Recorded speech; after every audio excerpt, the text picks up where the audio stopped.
Isang pagbati ang nais naming ipaabot sa lahat ng mga nanonood sa oras na ito.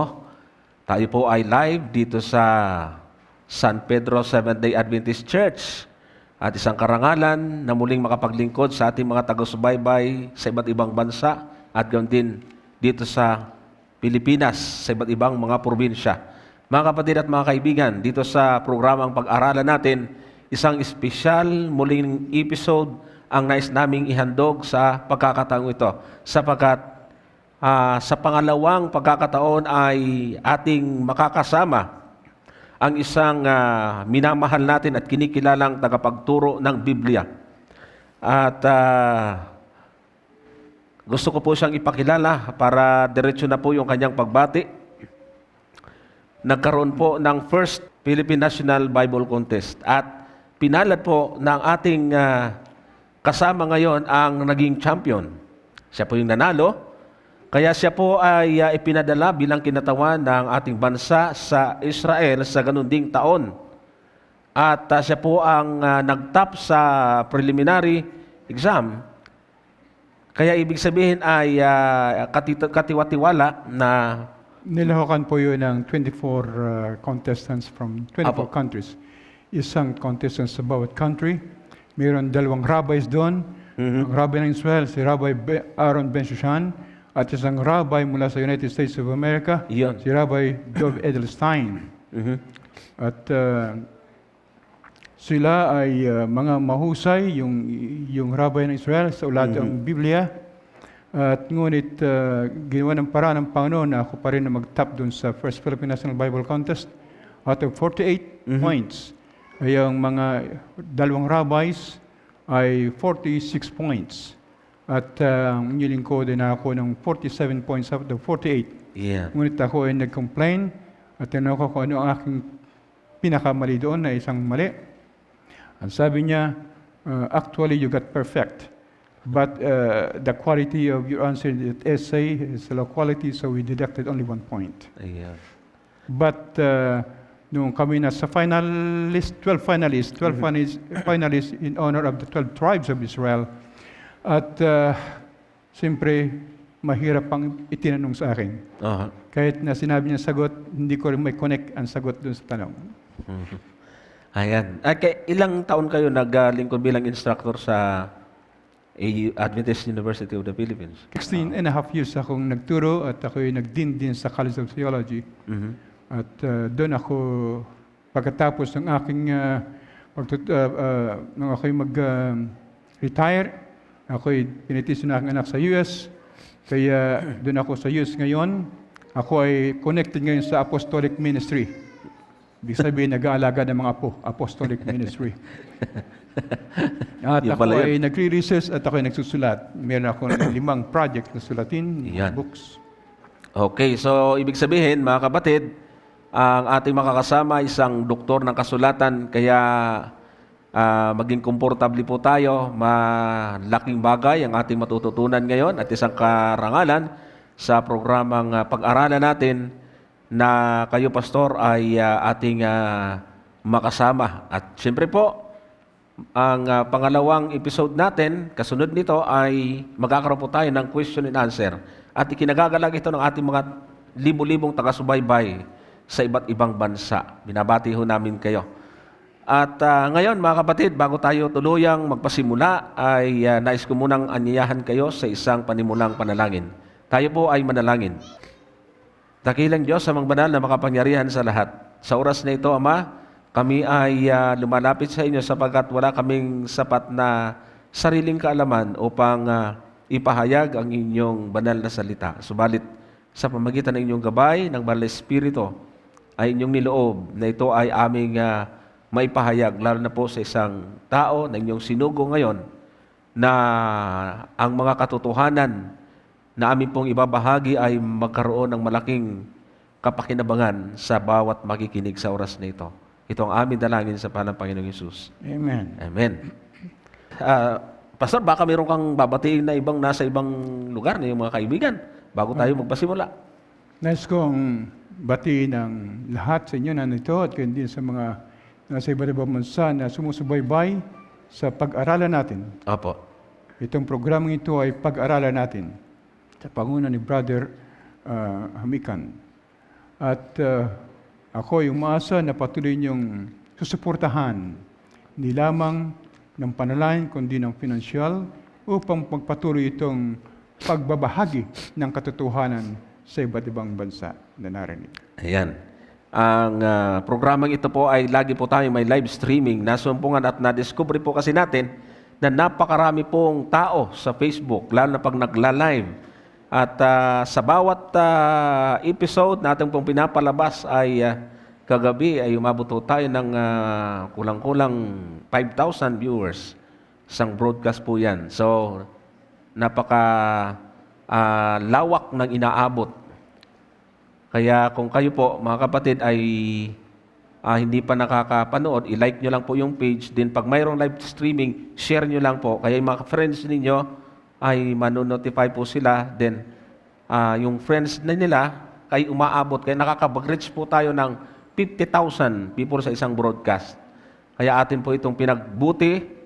Napakarami po. At dang nakaraang Sabado, meron po tayong baptism na 5 dito sa Calamba po, binautismuhan. So nagbubunga po ang ating programa at sa susunod na taon ay magkakaroon na tayo ng isang pangangaral doon sa Japan dahil sila po ay nakikinabang sa ating programa. So ngayon, Pastor, isang para bagang napakadali kapag babasahin ho natin sa Tagalog ang salatang ito. Pero gusto po namin, Pastor, bigyan mo ito ng malaking ika nga ay maliwanag na pagpapahayag mula sa nilalaman mismo o diwa ng mga talata sa Biblia. Gusto kong talakayin ngayon, mga kapatid at mga kaibigan, yung mababasa po natin dito sa John 17:3. Sa Tagalog po ay ganito yung ating mababasa.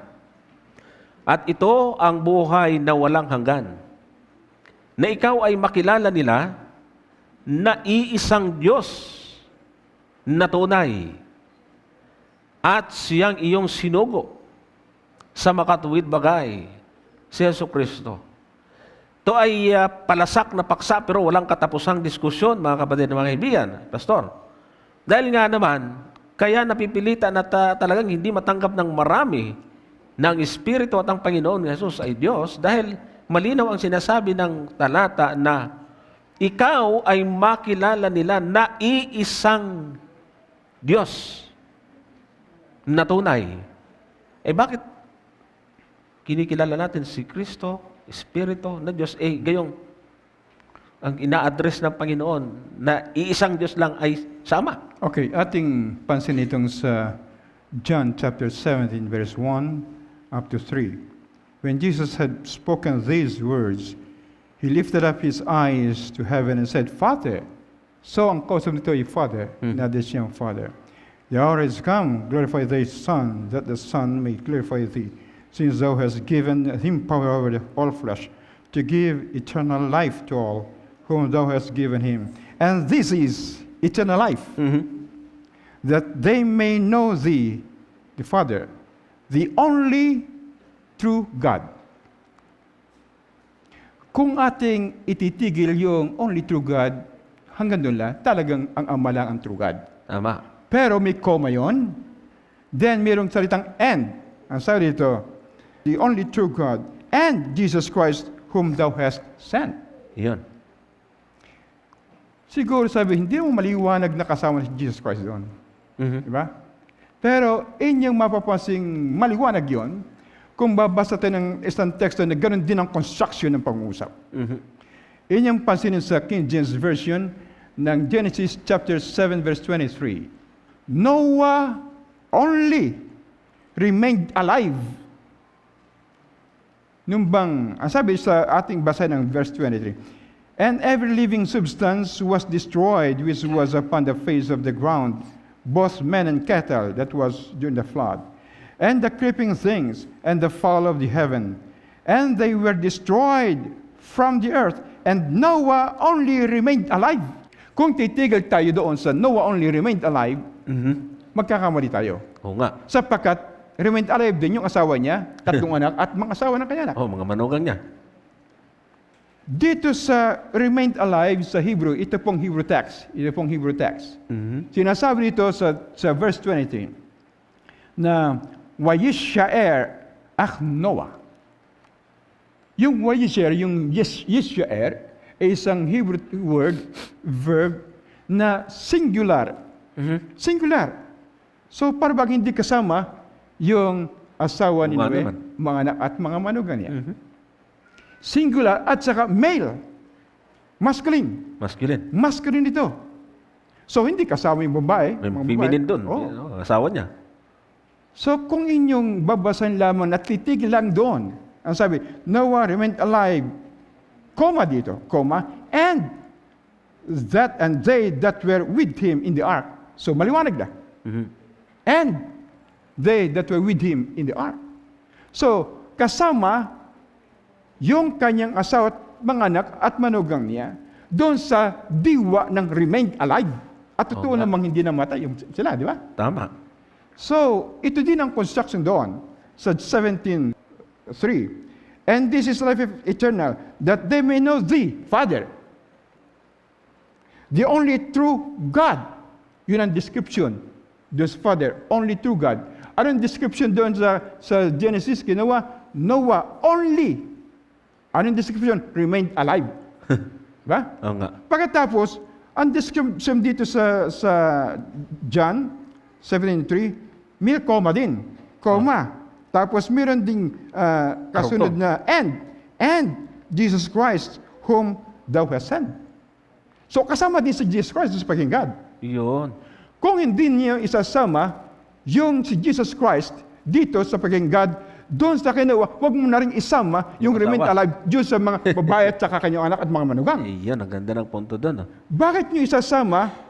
Bakit hindi niyo isasama ito at hindi rin niyo isasama doon sa ginawa yung kanyang manugang at mga anak? Ibig sabihin, Pastor, magiging inconsistent. Inconsistent. Dapat naging consistent ang interpretation nito. Yun. So, napakaganda mga kapatid, mga kaibigan, na kung i-interpret natin yung 17:3 ng John, na dahil nandun yung Come on.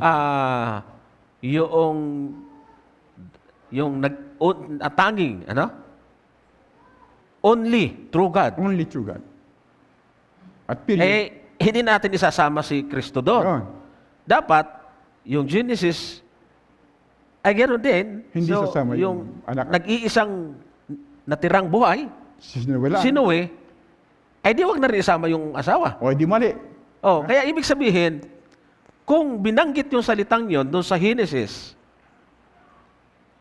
ay tama din na banggitin ito, pero hindi nangangahulugan, hindi nakasama yung ating Panginoon doon Kung sa kasama, only true God. ibig sabihin, kung sapat parang construction, that is the Hebrew thought. Yun. That is the Hebrew way of expression ng bagay. Yun. Huwag natin gigit yung ating Hebrew way, ang ating Filipino way of expression at saka English way of expression.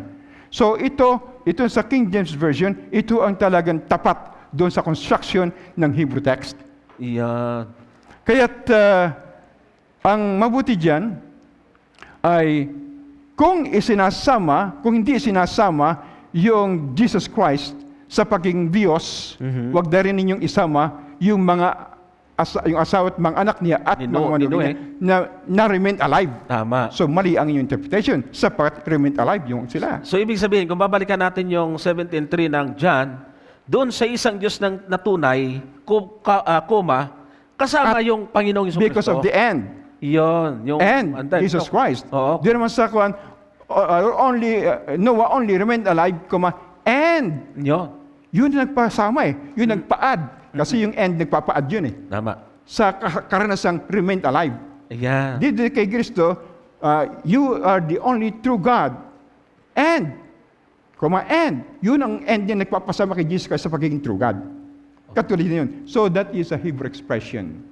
Kaya mayroong nagsasabi, Pastor, na pagka mayroong and or kaya sa Tagalog ay at, nangangahulugan doon na iba. Iba. Yun ba ay mapagkakatiwalaan? So, inyong i-apply din. Yung bang asawa, mga anak, 3 anak, at asawa nila, hindi rin kasama yon. Oo nga, no? Iba din yon. Oo nga. So, ibig sabihin, yun ay patay din. Hindi Remained naman. alive din eh. Oh, hindi nga. Sino din Walo ang sila eh. diwa nung kinuha remained alive? So ito dapat din sundin kay Jesus Christ, ang diwa ng true God. Yun. That is the parallelism. O kaya pala, naalala ko yung sinasabi mo, Pastor, ay kung Tagalog at English lang yung babasahin natin, di natin makikita ang punto. Yan. Pero dito, ginamit natin yung Tagalog at English.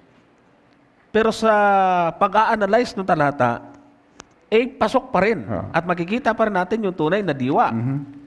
Okay, so ibig sabihin, sa mga gumagamit ng talatang ito, mga kapatid, mga kaibigan, para patunayan na ang Panginoon ay created or hindi sa Diyos, ay hindi pala ito matibay na basihan. Dahil nga, meron nakikita tayong kaptumbas ding salita na ginamit, pero hindi naman ibig sabihin ay yun lang. Katulad nga po ng sitwasyon ni Noe, na siya lang ang naiwang buhay. Pero 8 sila eh. Merong 7 hindi na isama doon. Ay, hindi na mapopo, hindi na natin isasama doon sa buhay dahil buhay naman talaga yon. Okay, dito sa 17:3 ng John, makikita dito na that they may know the only true God. Sa Greek translation ng Sir Solomon translation, Hebrew translation, ito yung L. L. Pag sinabing L, Singular. singular ng Ng Elohim. Ng Elohim. Oh. Ang Elohim plural, Yan hindi po. singular. Opo. So ito, ang Father lang. Pero meron ding tumutukoy kay Jesus Christ, eternal life. Dito sa, and true God, dito sa 1 John chapter 5, verse 20. And we know that the Son of God, Elohim ito. Son of God, that is Elohim. Yung God dyan, Elohim. Elohim. Tumutukoy sa Ama. plural. Kumakatawan sa plural. Yun. Okay. Tapos, Has come and has given us understanding to know Him who is true, and we are in Him who is true. In His Son Jesus Christ. This is the true L. The yung true God. Yung God doon sa una, Elohim. ay Elohim. Dito Tas yung L. L, So singular. itong sa Elohim, ito tumatawag ng Ama. Ito naman sa L, ito si Jesus Christ. Sabi, this is the true God and eternal life. Jesus Christ. So Pastor, medyo sidetrack lang ako ng konti. Kasi may mga gumagamit ng talatang ito na yung true God daw dyan ay hindi si Kristo, kundi yung Ama. So ayon sa yung pagpapaliwanag ngayon, ay yung unang God na binanggit Elohim. dyan ay plural, Elohim. Pero yung pinangalanan na yung God dito na bandang pangalawang binanggit, singular na. Singular. Yun ay tumutukoy sa Kay Jesus Christ. Iyo. Sa sinasabi dito, this is Jesus Christ. That is ang context nito, ang immediate context ay Jesus Christ. Dito. Opo. Sabi siyang nasa subject eh. So, kung talaga ito yung dapat Elohim din ang lalabas dito. Ayun. So, yan mangyayari yan. Kaya pala pagka nagbabasa nga tayo, mga kapatid, mga kaibigan, ng Tagalog tsaka English, akala natin basta nabasang Diyos or God ay aanuhin na natin, magbibigay na tayo ng magkukonklud na Okay. tayo. Yung pala kailangan mo busisiin at tingnan kung sino ba yung Diyos na tinutukoy. Okay, doon sa sa John chapter 7 verse 1, ang Ama ay L. Opo. Sa 1 John 5:20, Jesus Christ is L. True L, sa John chapter 17, that is the Father.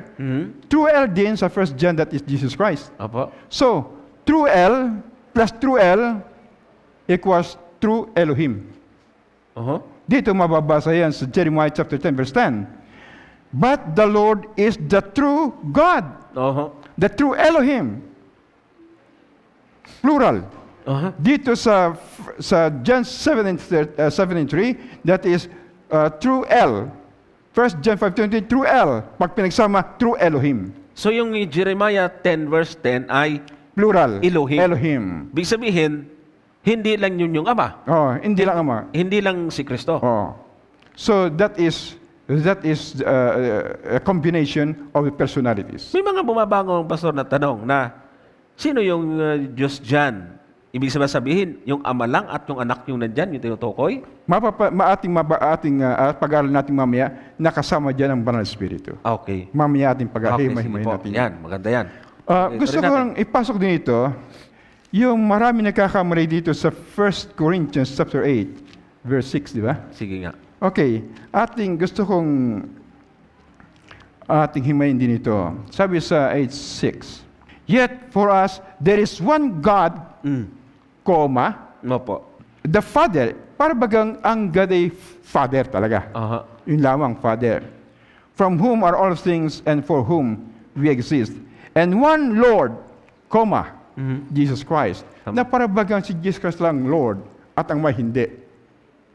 Diba? Opo. Doon sa una, yet for us there is one God, comma, the Father. Para bagang si Jesus Christ ay hindi God. Ganyan din sa uli. And one Lord, comma, Jesus Christ, through whom all things and through all. So, para bagang ang Ama hindi Lord. Tama nga. Oo nga. Ngunit kung ating titingnan itong Greek text, the Greek New Testament, ang sabi ay ganito, Hemin eis theos hopater. Walang koma dun sa theos. Hopater. Ibig sabihin, kung lalasin natin ang koma dito sa English, ito mangyayari. There is one God the Father. Aha. There is only one God the Father. Ayun. At dito naman sa pangalawa, wala rin koma dun sa Lord. Opo. Mangyayari yan, one Lord Jesus Christ. Kahit ng Ama ay Lord, pero ang Ama hindi Lord Jesus Christ. Yun. Isa lamang ang Lord Jesus Christ. Kahit na si Jesus Christ ay God, meron lang tayong isang God the Father. Opo. Kahit na si Jesus Christ ay God, pero si Jesus Christ ay hindi God the Father. God the Son. Yun ang ibig sabihin niyan ng teksto. Oh, siya ay Lord. Dapat alisin ang koma dito sa English translation, samantalang sa Greek text, walang koma yon. Ayan. Bakit hindi sundin yun? So, ibig sabihin, kumbaga, pababawi natin, mga kapatid at mga kaibigan, kung i-analyze nga naman natin ang talata, ay walang ibang Diyos, kundi yung Ama. Kaya ang katuwiran ng iba, yung anak, hindi na Diyos.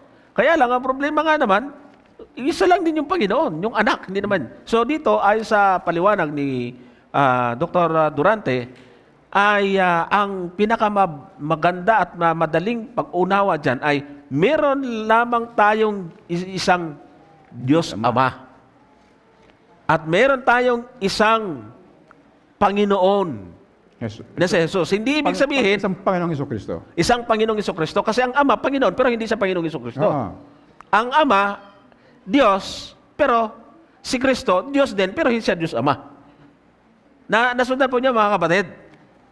Ito yung magandang pag-analyze, pag-exegete ng talata, mga kapatid. Kasi nga, nasanay po tayo doon sa basa-basa na lang, tapos sarado ang Biblia. Ang nangyayari tuloy, hindi natin naintindihan talaga kung ano yung ibig sabihin.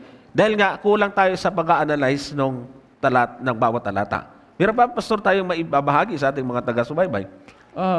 Tungkol naman sa nung mamatay si Kristo. Ayan. Oo nga. Namatay ba ang pagka-Diyos ni Kristo? Yun, isang malaking tanong mo yan. Nung mamatay si Kristo, kung sasama si Kristo sa Trinity, di dadalawa na. Hindi na kompleto ang Trinity. Oo nga. Pero nung mamatay si Kristo, namatay din ba ang pagka-Diyos ni Kristo? Yan ang ating tatalakayin. Sige nga po. Ngayon, nais kong... Kasi mga tanong po yan, mga kapatid, ano? Yung Diyos nila, namamatay. Mga ganyan, kakantsaw eh. Kung si Kristo Diyos, nung mamatay siya, nasaan napunta yung kanyang pagka-Diyos? Yung bang pagka-Diyos na namatay? Meron palang Diyos na namamatay. Gusto ko pong ikintal sa inyong kaisipan Opo. na si Jesus Christ ay mayroon dalawang klaseng buhay. Yan. Kung sa Tagalog lamang at sa English, hindi natin malalagyan ng distinction eh. Oo nga, hindi maintindihan. Pero kung sa Greek text na ito, makikita ninyo, si Kristo pala ay mayroon dalawang klaseng buhay. Una, psyche. At saka zoe. Yan, Greek term yan. Greek word. Kung babasahin natin dito sa John 10:17, for this reason the Father loves me, because I laid down my life, that I may take it again. I laid down my life, ibig sabihin, binibigyan ang kanyang buhay. Kusa. Pagka nawala ang kanyang buhay, patay. Tama. So siya ay namamatay. Ang kanyang buhay ay nawawala. Pagka nawala ang kanyang psyche, patay na siya. Pero yung Zoe, ibang klase. May binibigay dahil sa atin na kay Jesus Christ na Zoe dito sa Juan 5:11. And this is the testimony that God gave us eternal life, that is Zoe. And this life is in His Son. So this Zoe, this eternal life, the Zoe, is in His Son. So, meron li kasi Kristo na may Zoe na hindi namamatay. Ito bang Zoe ay hindi namamatay? Mabubuhay na magpakailanman na mamatay. Genesis 3:22. Then the Lord God said, Behold, the man has become like one of us, Yun. knowing good and evil. And now, lest he put forth his hand and take also of the tree of life. Doon po sa translation ng Septuagint na first Greek translation around 250 Testament BC Greek. ng Old Testament, ito pong life dito is Zoe. Anong nature ng Zoe? Yan. Kung kainin ni Eva yun. Ang sabi dito, lest he put forth his hand and take also of the tree of life and eat and live forever. So kapag sila kumain ng Zoe na yon, bunga ng tree na yon, sila ay mabubuhay magpakailanman. Hindi sila mamamatay. Kaya ang pagkatao ni Jesus Christ ay walang Zoe. Sapagkat may Zoe ang pagkatao ni Jesus Christ, hindi siya mamamatay. Ang nasa kanyang pagkatao, suke, yun ang buhay na nasa kanya. Yun. Na yun ang nasa sa atin din. Ngayon, saan ang galing ngayon yung buhay ni Kristo na Zoe na hindi namamatay? Ating basahin dito sa John 1:1. In the beginning was the Word, and the Word was with God, and the Word was God. Yan. Hindi, the Word was a God. The Word was God. He was in the beginning with God. All things were made through Him, and without Him, without that Word, without that verb or logos in Greek, was not anything made that was made. In Him, in that Word, in that God, the Word is life. Zoe ito sa Greek. Ayun. So, itong Word na ito, who was with God, sabi ng iba, ay, panukala yan, nasa isip. Eh kung He was in God, nasa loob ng Ama, eh He was with God, so kasama lang. Opo. So ito, na with God, itong word o logos o verbo, sabi dito, in Him was life, was Zoe. So nandun sa verbo, nandun sa logos, nandun sa word ang Zoe, na hindi ka naman mamamatay. Yun. Ano ngayon ang nangyari doon sa verbo, doon sa word o doon sa logos na sinasabi sa verse 1. Opo. Sa verse 14, it says, and the Word became flesh and dwelt among us. Yung word na yon na Diyos, na nasa Kanya ang Zoe, ay naging o became flesh. Ngayon, ito pong became, ako wini-question, kaya ako gusto ko mag-produce ng isang translation ng Bible. At least ito munang Synoptic Gospels. Dito po, ang pinaka-Greek text dito, sa Greek text, ang root word ng became, kasi again ito pero ang root word niyan ay ginomai. Ginomai. According to this, the New Analytical Greek Lexicon ni Wesley Persbacher, ang sabi dito sa meaning ng ginomai ay ito, to come into a particular state or condition. To come into. Hindi became. Ibig sabihin, yung word, yung logos, yung verbo, came into, pumasok sa laman. Naging. Tama-tama pa itong sa mga karaniwang translation dito sa Weymouth New Testament. Ito translation ni Weymouth, the New Testament on John 1:14. Sabi dito, and the Word came in flesh. So nasa loob ng flesh yan. Pumasok sa laman. Nasa loob yan. Tama-tama ito. Kaya nasa loob ng pagkatao ni Jesus Christ ay yung verbo, yung word, yung logos na merong Zoe na hindi mamamatay kailanman. Opo. Kaya itong came into, tama-tama ito sapagkat dito sa Timothy, 1 Timothy 3, verse 16, God was manifested in the flesh. Yun. Ang God ay nahayag Sa laman. sa laman, Yun. in flesh, sa loob. Halimbawa, nakita niyo sa kakilala, nahayag siya sa loob ng bahay, in the house. So nasa loob siya ng bahay. Opo. Kaya ito, nasa loob ng flesh ni Jesus Christ. Uh-huh. So, ito rin ang sinasabi sa 2 John verse 7. For many deceivers have gone out into the world, men who will not acknowledge the coming of Jesus Christ in the flesh. Mhm. So, si Kristo nasa loob ng flesh.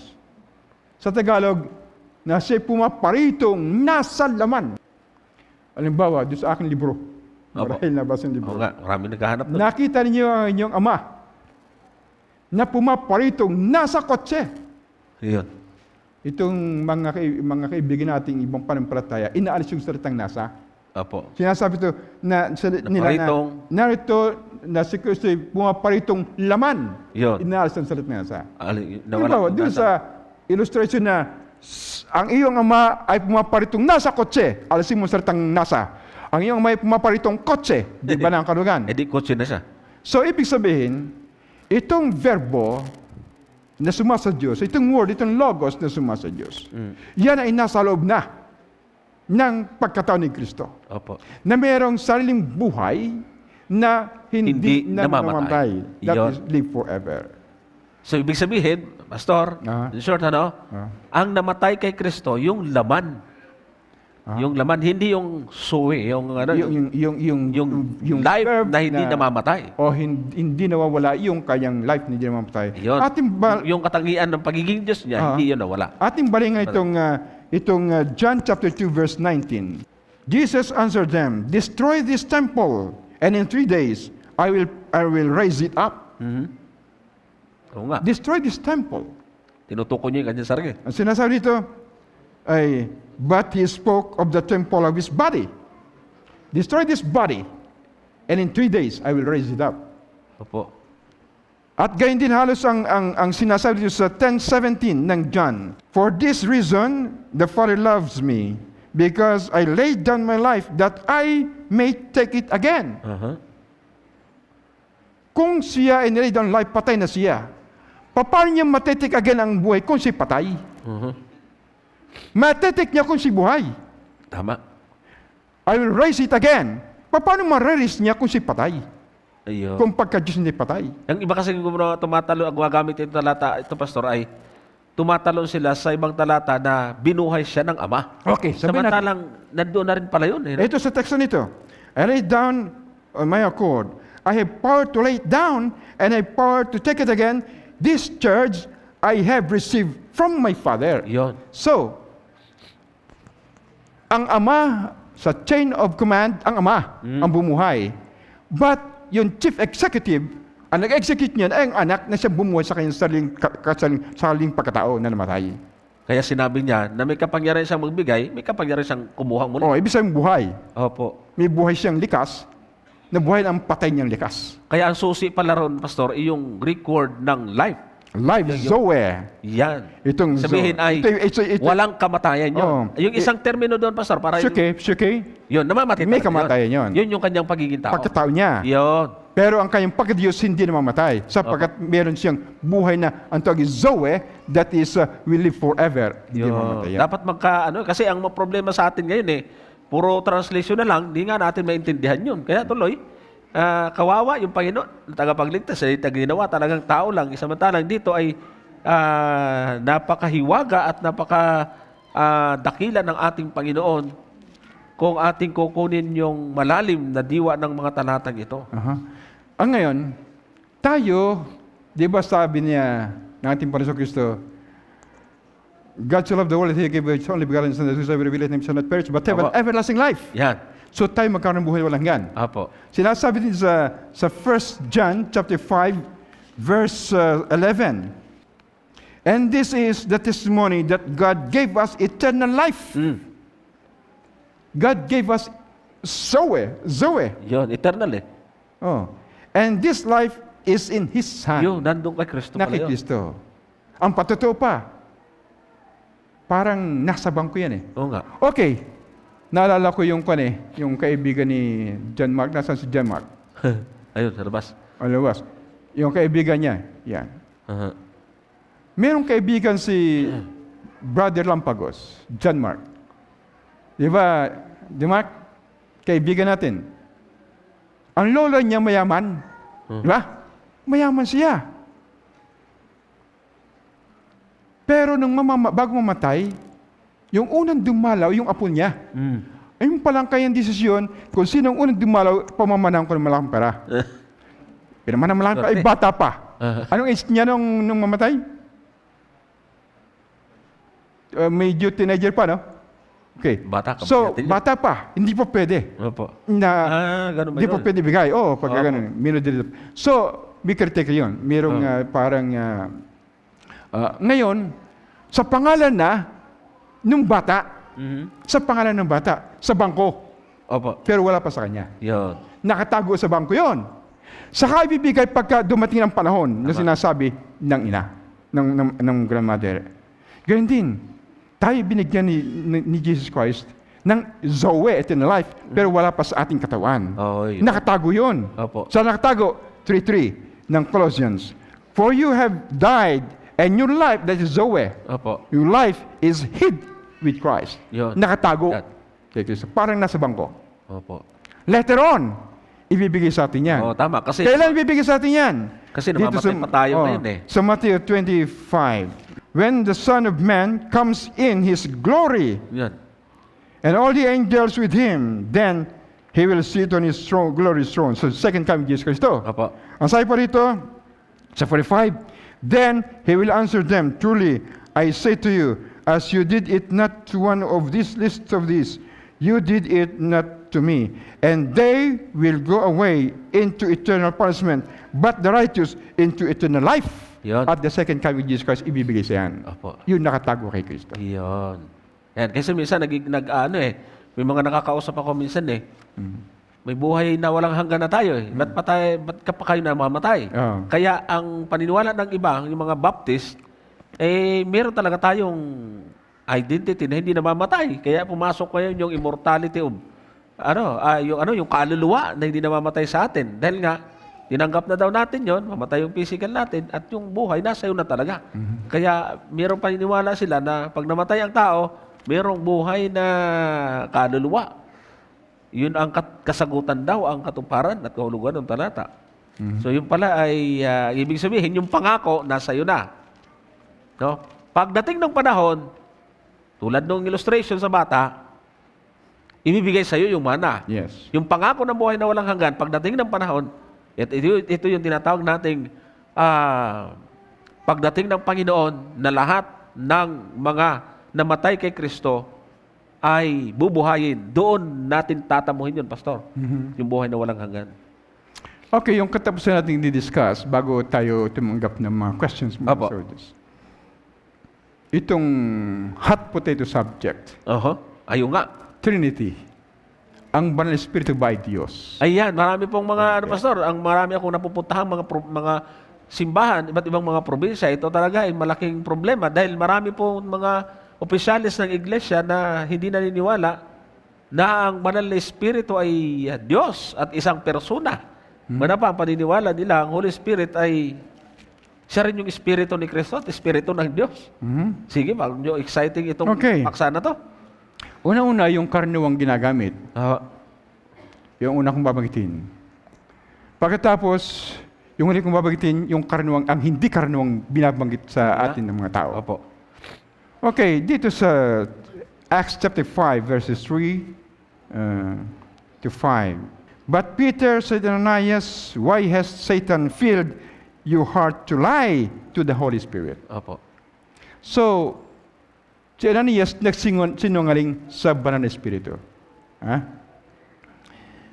And to keep back part of the proceeds of the hand, while it remained unsold, did it not remain your own? And after it was sold, was it not at your disposal? How is it that you have contrived this deed in your heart? you have not lied to men but to God. Yun. So ang pangalawang statement nito ay in-identify kung ano yung Holy Spirit. Ang Holy Spirit ay hindi tao, kundi Diyos. Aha. At ano nangyari? Namatay. Aha. Yung bang pagka namatay, yung ba'y may kapatawaran? May kasalanan? Mhm. Walang kapatawaran yan, no? Opo, nagkasala sila Nagkasala sa siya. Holy Spirit eh. Sa Diyos. Sa Diyos. Di ba? Lied to the Holy Spirit. Lied not to man but to God. Yan. Namatay. Matay. Sapagkat wala ng kapatawaran. Opo. Yun ang kinamatayan. Yun ang tinatawag na kasalanan sa banal na Espiritu. Aha. Walang Kapatawaran. kapatawaran. Ayun. So, nangangulugang, itong Diyos nito ay ang banal na Espiritu. Yan tinatawag na sin unto death. Aha.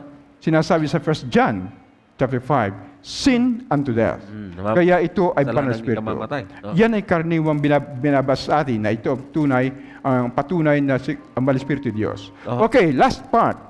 Ang last na gagamitin kong talata, the proof of that the Holy Spirit is God, itong sa Hebrews chapter 1, chapter 3, I mean. Hebrews chapter 3, verse 7. Therefore, as the Holy Spirit says, sino nagsasalita? Holy Spirit. Banal Espiritu, nagsasalita. Ngayon, bago ito sabihin, dito sa verse 1, therefore, holy brethren, who share in a heavenly call. Aha. Na dito, binabanggit dito sa 6 na si Jesus Christ. Ha? Aha. Holy call ni Jesus Christ. But we share. Yung mga manampalataya na ipag-share na mag-call sa mga kapwa-kapatid. At dito sa 13, verse 13, but exhort one another every day. So, ito naman ay mga kapatid na nakipag-share kay Jesus Christ ang call. As long as it is called today, that none of you may be hardened by the deceitfulness of sin. Kaya ito ngayon ang subject. Dito sa, sabi sa Banal Espiritu, therefore, as the Holy Spirit says, today when you hear His voice, Aha. yung hear His voice ay voice ni Jesus Christ at pati ng mga kapatid na nag-exhort, na nagpag-share ng call. Aha. Hindi itong Banal Espiritu na sinasabing His voice, kundi ito yung voice ni Jesus Christ o ng tao na kapatid. Okay. Today, when you hear His voice, sabi ng Banal Espiritu, do not harden your hearts as in the rebellion on the day of testing in the wilderness. Ano pa sabi ng Banal Espiritu? Where fathers put me to the test. Sinong mina yun? Aha. Banal Espiritu. Opo. Holy Spirit. They put me to the test because it was Jesus, it was the Holy Spirit who is saying this. Huh? Where your fathers put me to the test and saw my works for 40 years. So itong Holy Spirit ay tinest niya ng mga Israelita for 40 years. Therefore, I was provoked. Ang Banal Espiritu nagsusulat dito, di ba? Opo. I was provoked. Sabi ng Banal Espiritu, I was provoked with that generation. Ngayon, ano ang pangalan Yun. nitong Holy Spirit na sumubaybay sa kanila sa 40 years? Opo. Ano ang pangalan ng Holy Spirit nito na na-provoke? Deuteronomy chapter 8, verses 2 and 3. And you shall remember all the way which the Lord your God, ang sabi, the Lord your God has led you these 40 years in the wilderness. Aha. Ang Banal Espiritu ito. Ano pa ang sabi sa chapter 9, verse 7? Sabi dito, 6 and 7, know therefore that the Lord your God is not giving you this good land to possess because of your righteousness. For you are stubborn people. Remember, verse 7, and do not forget how you provoked. Aha. I provoked the Lord your God. So yung Holy Spirit na provoke nila sa wilderness, yun ang Lord God. Lord God. Therefore, the Holy Spirit is Lord God, Yahweh Elohim. Yahweh. Yahweh Elohim ang Holy Spirit. Yung Lord pala dyan, na yan, ay YHWH. Oh, Lord, Kaya nakakapitalize siya. Yahweh Elohim, kanya nakapitalize. that Yahweh. is Yahweh Elohim. Iyon. That is the Holy Spirit. Therefore, the Holy Spirit is God. The Holy Spirit is Yahweh. At yan din ang sinasabi dito sa Mateo, katapusan ng teksto. At dito sa Matthew chapter 28, right? This, ang sabi sa 28, verse 19, ito ang sabi. Go therefore, and make disciples of all nations, baptizing them in the name of the Father and of the Son and of the Holy Ghost. Dito, in the name, not plural, not the names, but singular, in the name of the Father, of the Son, of the Holy Ghost. Sa mga tuwid, sa isang name yun, doon nagkakasama ang tatlo na persona. Apo. So that is the Trinity na tinatawag. Sinasabi ng isang tagapagtanggol ng ibang parataya. Eh, diyan naman sa Matthew 28:19, hindi mo makukuha dyan ang Trinity. O, wala daw. Sa mababaw na pag-aaral, ganyan. Kung mababaw ang pag-aaral. Ayun pala yun. Kung lalalim mo ng pag-aaral, makikita mo ang Trinity. Iyo. Sapagkat, doon sa anim na yun, nagsasalo sila sa isang pangalan. Anong pangalan? Ang Father Yahweh. Isaiah 64:8. Yet, O Lord Yahweh, Thou art our Father. So, Father is Yahweh. Father is Yahweh. Yahweh. Thou art, sabi dito, O Lord, O Yahweh, Thou art our Father. Yung Son naman, dito sa Matthew chapter, sa Mark chapter 1, verses 1 to 3. The beginning of the gospel of Jesus Christ. So, ang bida dito is Jesus Christ. Po. The beginning of the gospel of Jesus Christ, the Son of God, as it is written in Isaiah the prophet, Behold, I sent my messenger before thy face, before Jesus Christ's face. Who shall prepare thy way? The voice of the one crying in the wilderness, Prepare ye the way of the Lord. Make his paths straight. Ang Lord dito is si Jesus Christ. Pero ito quotation from Isaiah 40 verse 3. Okay? In Isaiah 40 verse 3, ito, yung Lord doon ay Yahweh. Prepare ye the way of Yahweh. Therefore, Jesus Christ is Yahweh. Pagkatapos yung kanina nating sinabi, ang banal na Espiritu ay Yahweh. Therefore, in the name of the Father, of the Son, and of the Holy Spirit. Ibig sabihin, in the name of Yahweh. The name of Yahweh is the name of the Father, of the Son, and of the Holy Spirit. Kaya yun ay isang pangalan sila. Yeah. So ang Yahweh naman, hindi dalawang pangalan, isa naman. So singular name. At yung Yahweh na yun, ay binubuo ng tatlong persona. Kung kaya nga, meron text sa Biblia na plural. Plural yung Yahweh. Ibig sabihin, plural ang verb. Kung plural ang verb, plural ang subjects. May plural. O zirai. That is the plural of Yahweh. The plurality. Therefore, that's a Trinity in Yahweh. Kaya sinasabi sa Deuteronomy chapter 6 verse 4, Yahweh Elohinu, Yahweh Echad. Yahweh our God, plural, Elohim.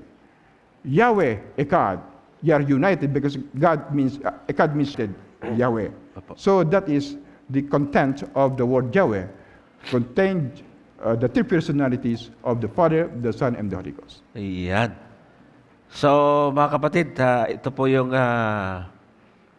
biblical exegesis, napakasarap na namnamin ang salita ng Diyos. Kasi kung basa-basa nga lang po talaga tayo, ay hindi natin makukuha yung tunay na diwa. Kaya napakaganda at napakaliwanag, mga kapatid.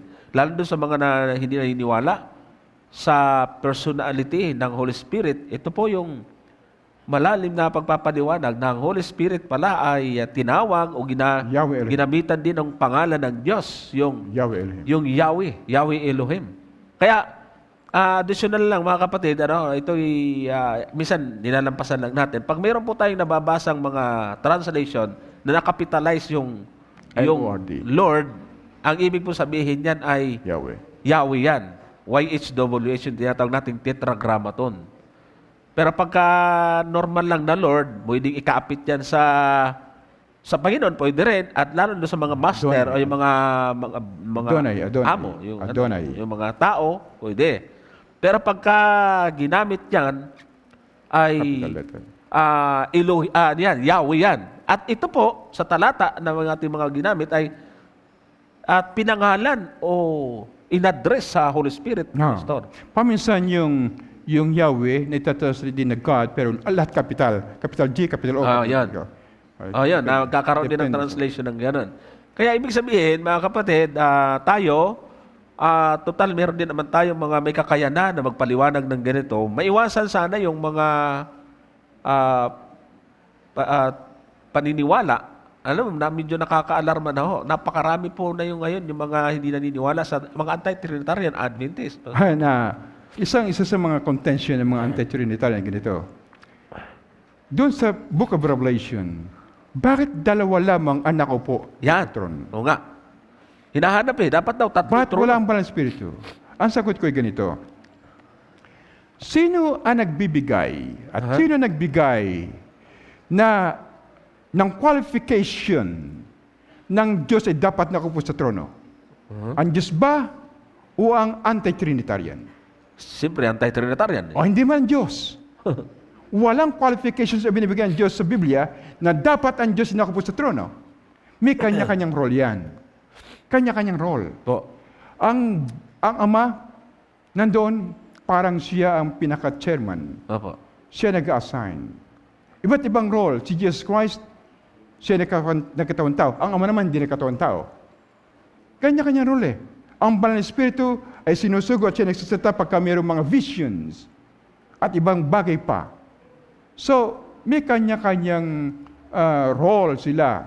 Ngunit ang maliwanag yung ating binasa, that the Holy Spirit ay tinawag na Lord God. Yan. Maliwanag na siya Yahweh Elohim. Lord God. Ayun. So ang Banal na Espiritu ay kasama sa Trinity sapagkat ang Elohim is Yahweh, Yahweh Elohim, Ekad Yahweh, Lord our God is one Lord. Katulad ng sa Adan at Eva ay Bazar Ekad, one flesh, one pero binubuo ng dalawang persona. Yun namang Elohim, Elohim Yahweh Ekad, ito ay one Yahweh, sabihin, singular Yahweh, pinatag na composite singular Yahweh, Yan. because it's composed of plurality of persons. It is a single, composite single term. Yan. So, iyan po ay binubuo ng tatlong persona na tinatawag na Yahweh, ang Ama, Anak, at Banal na Espiritu. Ayan. Doon sa mga terminology, Pastor, pagka-singular, L. Pag Elohim, tatlo. Plural. Oh. Pagka ama lang at anak, Elohim dapat. ayun. Elohim. So, ibig sabihin, O katulad ng word ng two hands, Yad, dalawa, Yazayim. nandun yung Ayim. Ahim. Oh. Katulad ng Misraim. Jerusalem. Dinodugtong yung, dinodugtong yung... Kasi dalawang kwan Ayim. sa Jerusalem, sa David City at saka ang isa doon sa tinatayuan ng kwan sa Jerusalem. Zion in Jerusalem. Ayun. Kaya pagka Elohim, sigurado. More nandun. than one, more than two. More than one, more than two, at least three. Three. Hindi naman pwede natin sobrahan. Wala na mali tayong ba may magdagdag? magdadagdag tayo Nasabi ng Diyos. Wala namang qualified na doon sa pagiging Diyos. Yung tatlo lang talaga. So, ibig sabihin, mga kapatid, mga kaibigan, itong mga bagay na ito, seryoso po ito dahil sa talamak nga ho, yung mga ganyan paniniwala ngayon. Nakakalungkot na may mga malaking church tayo, Meron na ganun ang paniniwala na Kanina, opisyalis nag-usap kami doon sa kainan, Aha. ay hinahanapan ng literal na word na Trinity. Ayun nga. May Yung mababasa gustong ka ba ano yan na literal word na Trinity? Sabi ng mga sa kapit natin, wala kang mababasang literal word na Bible sa Bible. Aha. Ibig sabihin, walang Bible. Tama. At kung ako naman tanungin, Aha. so pagka hindi nababasa sa Biblia, Hindi na totoo. hindi totoo. Yun nga. Okay, anong pangalan mo? Halimbawa ikaw, Ako, Johnson. Si Johnson Thompson. Pinagsama ko na. Oh. Si Johnson Thompson. Doon. Kaya kina-question mo ako na hindi nakasulat sa Biblia ang Trinity letter for letter? Okay. Pagka ganun ang belief, hindi ka maliligtas. Wala. Okay. Ikaw, Johnson Thompson, mababasa mo ba ang pangalan mo sa Biblia na maliligtas ka? Wala. Wala. Therefore, hindi ka maliligtas. Ayun na nga, kasi wala sa Biblia. Okay. Kung sino makausap niyo ganoon, na naghanap ng letra por letra, okay, hindi ka maligtas. Hindi mababasa mo ang pangalan mo sa Biblia na ikimaliligtas. Therefore, sapagkat hindi nababasa sa Biblia ang pangalan mo maliligtas, hindi ka maliligtas. Kung maghanap ka ng literal. Ayan nga. Diba? Oh, pati Seventh Adventist, wala raw eh. Oh, ganon. So, ito po ay hindi dapat na umiral na filosofiya sa Oo, ganon. mababaw yun. Pastor, ano? Mababaw. Ganito. Sige. Mayroong pangkuan. Okay. Kung ako ay magsulat ng ganito, kasi yung aking apo, grade 1. Grade 1. Ano sa mababasa niyo dito? 2 Plus plus 2 equals ano? Anong 4? Hindi mo mababasa dyan 4? Mababasa mo dyan 4? Wala. Mali ka. Oh. Walang mababasa dyan 4. Oo Ganun nga. ba? Oo nga. Eh di para bagang mas matalino pang grade 1 sa kanya. Sa tunay na sagot. Oo nga. 2 plus 2 equals 4 kahit na hindi nababasa dyan. Opo. Ha? So, ganyan mga kapatid, simple lang. Hindi nag-iisip sila Opo. ng husay. Oh, yun yung sinasabi na dahil ayaw maniwala, kaya maraming dahilan. Oh, ganyan yung mga naririnig natin ngayon eh. Wala binanggit si Ellen White, walang binanggit sa Bible na Trinity. So, simple lang po pala yung pwede nating isagot. Pangalan niya, hanapin mo rin sa Biblia. Paano yan? Wala rin. Hindi ka na rin totoo. Okay. Gusto ko mabasa dito Sige po. ang sinasabi ni Ellen G. White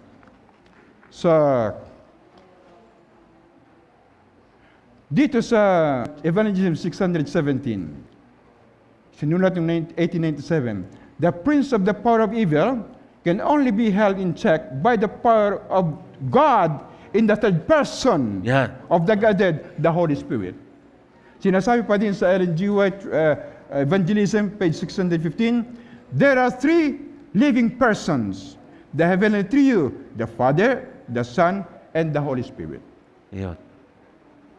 Mga kapatid, ito'y sapat na paniwalaan that there are three persons Opo. in the Godhead. Kaya nga minsan meron ako napuntahang lugar eh. Talagang elder pa po yun eh. Doon sa yun. Ano yung napuntahan natin? Sa Kablong, Nueva Ecija. Elder siya, tapos hindi naniniwala sa Trinity. Kaya sabi ko sa kanya, brother, sana nagdauda ka na lang sa ibang doktrina natin, wag lang doon sa Holy Spirit. Kasi walang kapatawaran yun eh. Nagkasala ka sa kanya, walang kapatawaran.